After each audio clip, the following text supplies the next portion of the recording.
2024 ముందు ఎర్రగొండపాలెం నియోజకవర్గంలో అప్పటి మంత్రి ఆదిమూలపు సురేష్ చంద్రబాబు నాయుడికి సొక్కా విప్పి మరి తన సత్తా చూపించినటువంటి మహానేతగా కూడా ఆదిమూలపు సురేష్కి ఒక ప్రత్యేకమైనటువంటి స్థానం ఉంది.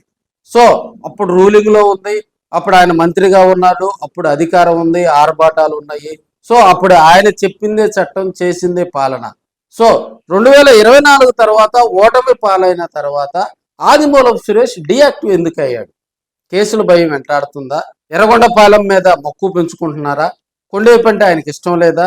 ఇప్పటికీ జగన్మోహన్ రెడ్డి తోటి కూడా ఆయన మాట్లాడుతున్నప్పటికీ కూడా సురేష్ యాక్టివ్ పాలిటిక్స్ చేయటం లేదు అనేది తెర ముందుకు జోరుగా చర్చించుకుంటున్నటువంటి సందర్భం.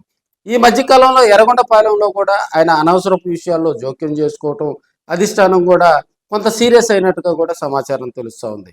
అదేవిధంగా కొండేపులో యాక్టివ్ పాలిటిక్స్ చేసుకునే అవకాశం ఉన్నా, ముందుకు వెళ్ళే అవకాశాలు ఉన్నా కూడా అక్కడ ఉన్నటువంటి లోకల్ పాలిటిక్స్, లోకల్ వర్గ గ్రూపుల్లో కూడా ఆయన తలదోర్చకుండా ఉంటున్నారు అనే టాక్ అయితే వినిపిస్తూ ఉంది. అదేవిధంగా కొండేపు కాన్స్టిట్యున్సీలో ఈ మధ్యకాలంలో డాక్టర్ మాదాసి వెంకయ్య కూడా యాక్టివ్ కావటం, అదేవిధంగా 2019 నుంచి 2024 వరకు ఒక ఫైర్ బ్రాండ్గా ఉన్నటువంటి ఆదిమూలపు సురేష్ అప్పట్లో చంద్రబాబు నాయుడు, లోకేష్, పవన్ కళ్యాణ్ తోటి కూడా ఆయనకు ఉన్నటువంటి విభేదాలు, అప్పుడు ఆయన ఫైర్ అయినటువంటి సందర్భాలు, ఇప్పుడు ప్రజెంట్ సైలెంట్గా ఉండటం, కొన్ని కార్యక్రమాల్లోనే ఆదిమూలపు సురేష్ ఇన్వాల్వ్ అవటం, మరి రాబోయే రోజుల్లో మరి ఆదిమూలపు సురేష్ వ్యవహారం ఎలా ఉంటుంది అనే చర్చ అయితే కొండేపు కాన్స్టిట్యున్సీలో నడుస్తూ ఉంది. ఎర్రగొండపాలెంలో కనుక చూస్తే అక్కడ ఎమ్మెల్యే తాటిపర్తి చంద్రశేఖర్ తోటి కూడా అక్కడ విభేదాలు. ఇక్కడ కొండేపులో కనుక చూస్తే డాక్టర్ మాదాసి వెంకయ్య దూకుడుగా వెళ్తున్నటువంటి సందర్భం. ఈ రెండు కాన్స్టిట్యున్సీల మీద ఆశలు పెట్టుకున్నటువంటి ఆదిమూలపు సురేష్ కొండేపు కాన్స్టిట్యున్సీలో అయిష్టంగానే ఆయన ముందుకు వెళ్తున్నారు అనే టాక్ అయితే వినిపిస్తూ ఉంది. ఇప్పటికే కాన్స్టిట్యున్సీ మార్చమని జగన్మోహన్ రెడ్డి గారి దృష్టికి తీసుకెళ్ళా కూడా ఇప్పుడున్న పరిస్థితుల్లో సంతనూతలపాడు కాన్స్టిట్యున్సీ ఖాళీగా ఉన్నా కూడా ఆయన్ను అక్కడ చేర్చుకునేందుకు బూచేపల్లి కూడా కొంత వెనకడుగు వేస్తున్నటువంటి సందర్భం.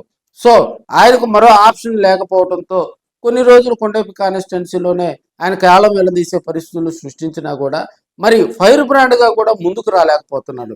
ఇక్కడ ఉన్నటువంటి ప్రతిపక్షంలో ఉన్నటువంటి ఆదిమూలపు సురేష్ అధికార పక్షం మీద విమర్శలు చేయకపోవటం, అదేవిధంగా అధికార పక్షం వైపు ఆయన చూడకపోవటం, అదేవిధంగా రాబోయే రోజుల్లో 2024 ముందు ఉన్నటువంటి ఆదిమూలపు సురేష్ 2024 తర్వాత యాక్టివ్ కాకపోవటానికి కారణం మరి కేసుల భయం వెంటాడుతుందా? మరి క్యాడర్లో జోష్ తగ్గుతుందా?